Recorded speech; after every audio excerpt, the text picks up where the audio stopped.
Hey guys, what's up? Loco here. For you today, we're going to talk about all the last minute changes that's going on for LCS. The playoffs are approaching, there's only 3 weeks left, so yeah, the teams are going crazy, hedging their bets, and the teams that aren't happy with how their rosters are doing are making some last minute changes by taking players from Academy, buying out players from free agency, just whatever change they can make.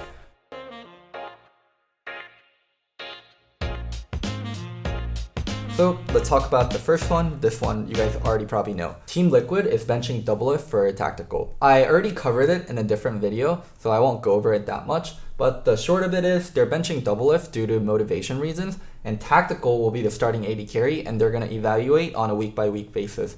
I think eventually we're going to see Doublelift back in LCS, but for now, we're going to get to see our boy Tactical tear it up. For number 2, I think this change was really obvious. It's Dignitas benching Grig for Acadian. This one was long time coming. Dignitas right now has a lot of problems, from Huni's wacky picks to the team cohesion, but the one problem that stands above the most is how badly Grig is playing. This guy is straight up the worst jungler in LCS. And the funny thing is, the Grig Acadian replacing each other has been going on for such a long time. I'll give you the history of it all. In Season 7, Acadian was declared a starter for Echo Fox, but Grig was eventually brought in with other players and they started running a 10-man roster and they were constantly swapping out the junglers. Now, probably the most infamous one is Season 9 with TSM. Grig was announced the starter for TSM, but he suffered from a lot of wrist injuries. So Acadian, who was the Academy jungler for TSM at the time, came in and replaced Grig to start in spring. And they actually did really well. They went to finals, they were up 2 games on Team Liquid,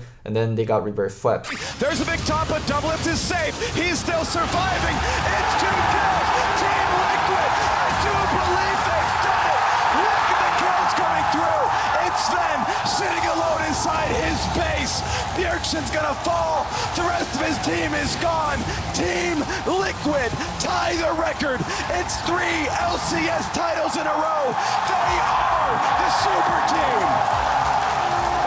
And going into summer, despite Acadian's great performance, Grig and Acadian started to share spots. It wasn't going well for either of them, and eventually Acadian was declared a starter, but for some reason, TSM decided to replace Acadian with Spica, their Academy jungler, and neither ended up starting. And now we're finally at modern times, Season 10. Grig and Acadian both didn't have a home, and Dignitas finally picked up Grig for LCS and Acadian for Academy. And being the nice guy that he is, Grig decided to put on some of the worst jungle performances imaginable. He was constantly caught out, he couldn't get ganks connected, and yeah, he wanted to make sure Acadian has a home in LCS again, and he did exactly that. Now we have Acadian starting in LCS again. So yeah, I do think this should be better for Dignitas. They do have a lot of problems regarding team identity. They really need to get Huni under control, and I would love to see them play around a lot more regarding Froggen and Johnson, almost forgot your name. Hopefully that's what we get with this Acadian swap, an upgrade in jungle and a more cohesive team that's just playing under one voice.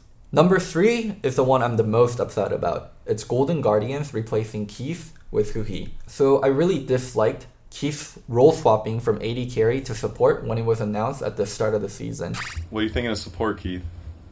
What am I thinking of support? What do you think of support? If it means you're starting LCS. I mean, what do you guys see, like, a player like me on support? What are you guys expecting? I'm wanting someone with hands that can see when they can actually, like, punish and kill in lane. Okay, strong player in lane. For the most part, like, from support, that's, like, the biggest thing that's lacking. And I don't think that that's, like, necessarily ideal, especially not for how this guy wants to play the game. This guy cannot play laning phase without trying to punish, which is good. I like that. That's why I want, like, to work with Victor, you know? Mm-hmm. GGS wanted a support with strong mechanics that would pair well with FBI in lane, since FBI loves to play to punish and loves to play aggressively. But I thought it was really short-sighted, and playing support is a lot more about your game knowledge, your leadership, knowing what's going around in the map, and being there first, and the vision game. Those are the most important and most bread and butter parts about support. Yes, the mechanics help out, but it is definitely not the core reason a player should swap to support. And as someone that coached Keith before and knows Keith on a decent level, these are not the skills that Keith is particularly strong in. And Keith talked about needing time, and GGS understood that, but yeah, they're replacing him anyways. I think the staff has a responsibility to set players up for success, and when you dangle an LCS spot in front of a player like Keith who's been in Academy for such a long time, under the condition that he role swaps, I don't think it was a fair place to put him in. Yes, I understand that Keith could have said no, but from Keith's perspective, it's just really hard to say no when you've been in Academy forever, and this is a way to start in LCS. If Keith never starts again as a support, he just wasted 3 months of his life and tanked his reputation for nothing just to participate in this Golden Guardians experiment. I'm just really disappointed with both parties, and what the fuck are you guys doing? For number 4, we have FlyQuest picking up Solo. FlyQuest announced this as picking up Solo as an assistant coach and a reserve player, but the wording they're using is not in line with LCS classification. Reserve players are players that are not able to play on the roster without being active first, and also coaches cannot be on the active roster. But if you look at the global contract database, Solo is on FlyQuest as an active player.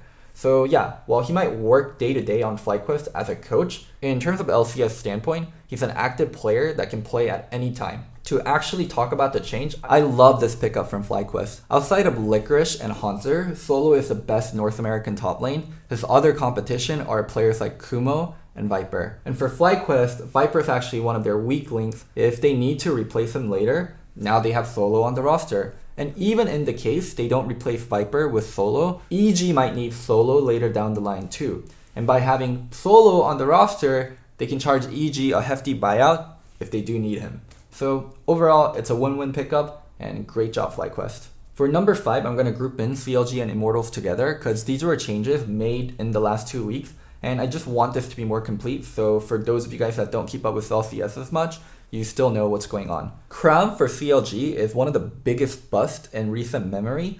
I don't remember a player that was this hyped that did this badly, and CLG just seems to have the worst luck with imports. But luckily for them, Pobelter has been a really good quick fix, and their mid lane situation and overall teamwork and communication looks much better. As for Immortals, it might look like a side grade, but I think there's actually good reasoning behind the Apollo Altec swap. Bot lane right now is a duo that requires a lot of communication right now. There's a lot of lane swaps going on, dragon control, and Hakuo isn't the most vocal player, nor is Altec. And yeah, they're just kind of highlighting each other's weakness because both are just so quiet and not vocal enough. But luckily for Immortals, they have Hakuo's longtime duo partner Apollo in Academy, and Apollo's a rather talkative AD carry, so it makes the fit of the duo much better. So yeah, these are all the last minute changes made going into week 7 of LCS, and let me know which change you like the best, which change you like the least, and we can talk about it right down in the comments. Don't forget to subscribe, it helps me a lot. And one last thing,